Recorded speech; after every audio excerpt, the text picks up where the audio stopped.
Anakapalli BJP MP అభ్యర్థి CM Ramesh పై case నమోదైంది. DRI అధికారుల విధులకు ఆటంకం కలిగించారని కేసు నమోదు చేశారు. జీఎస్టీ రికార్డులు తనిఖీ చేస్తున్న అధికారులపై గూండాయిజం ప్రదర్శించారని, అధికారుల వద్ద ఫైళ్లు లాక్కుని దౌర్జన్యం చేశారని అభియోగాలు ఉన్నాయి.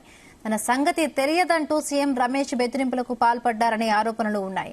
సీఎం రమేష్ సహా 6గురిపై చోడవరం పీఎస్లో కేసు నమోదైంది. డీఆర్ఐ అధికారుల ఫిర్యాదుతో పోలీసులు కేసు నమోదు చేశారు.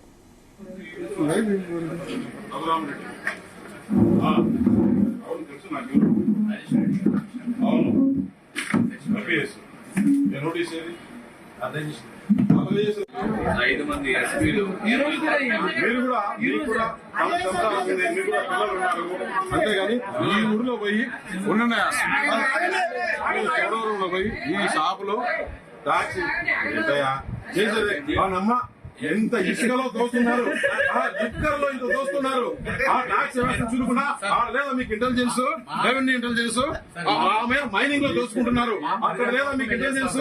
ఈ ఒక చిన్న వ్యాపారి, చిరు వ్యాపారి పైన మీరు వచ్చి బ్రహ్మాస్త్రం చేస్తారా?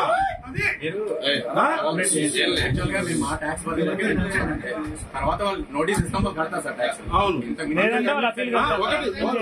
ఒకటి పొలిటికల్ అడ్వాంటేజ్ అన్ని మీరు తీసుకోండి, రికార్డ్స్ మీరు వెళ్ళిపోండి.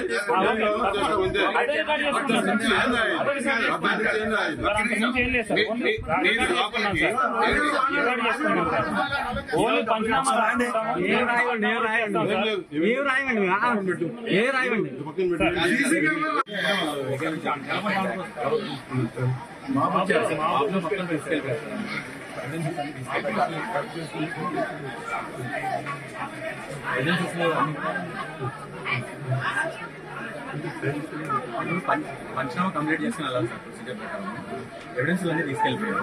ట్యాక్స్ లో ఇప్పుడు మనకి ఎంత evidence just like tampering of evidence 179. ఇంకొక 40 రోజుల్లో ఈ ప్రభుత్వం కూలిపోతుంది. ఈ కూటమి ప్రభుత్వం వస్తుంది. మరి చంద్రబాబు నాయుడు ముఖ్యమంత్రి అవుతాడు, ప్రధానమంత్రిగా నరేంద్ర మోడీ గారు అవుతారు. ఇటువంటి అధికారుల ఆటలు కూడా పట్టిస్తాం. వీళ్ళందరిపైన ఎంక్వైరీ కూడా చేస్తాం. ఎవరైతే కేవలం ఎలక్షన్లో భయభ్రాంతులు చేసడానికి మీరే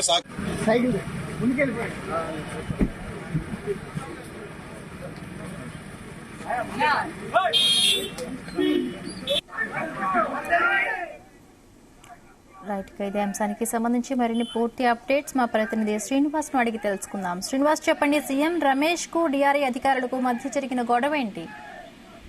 థ్యాంక్ యూ.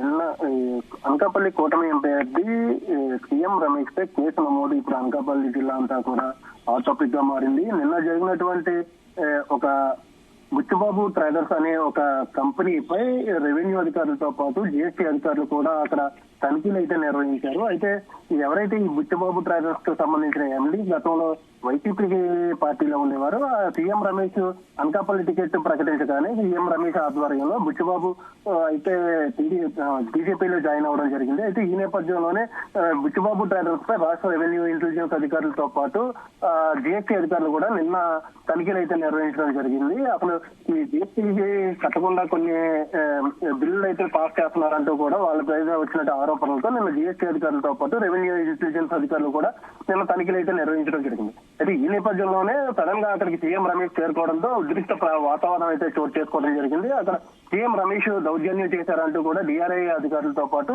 రాష్ట్ర ఇంటెలిజెన్స్ అధికారులతో పాటు జీఎస్టీ అధికారులు కూడా పోలీసులకు అయితే ఫిర్యాదు చేయడం జరిగింది. అయితే తమ విధులకి ఆటంకం కలిగించారంటూ వ్యక్తిగతంగా పురుష పదజాలంతో కూడా సీఎం రమేష్ పదే పదే ద్వేషించారంటూ కూడా డీఆర్ఐ అధికారులు అయితే పోలీసులకు అయితే కంప్లైంట్ చేయడం జరిగింది. అయితే నిన్న ఇదంతా కూడా ఒక కంపెనీకి సంబంధించినటువంటి కంపెనీలో తనిఖీలు అయితే నిర్వహించడం జరిగింది. ఈ తనిఖీలు నిర్వహిస్తున్న నేపథ్యంలోనే సీఎం రమేష్ అక్కడ చేరుకోవడంతో ఉద్రిక్త వాతావరణం అయితే చోటు చేసుకోవడం జరిగింది.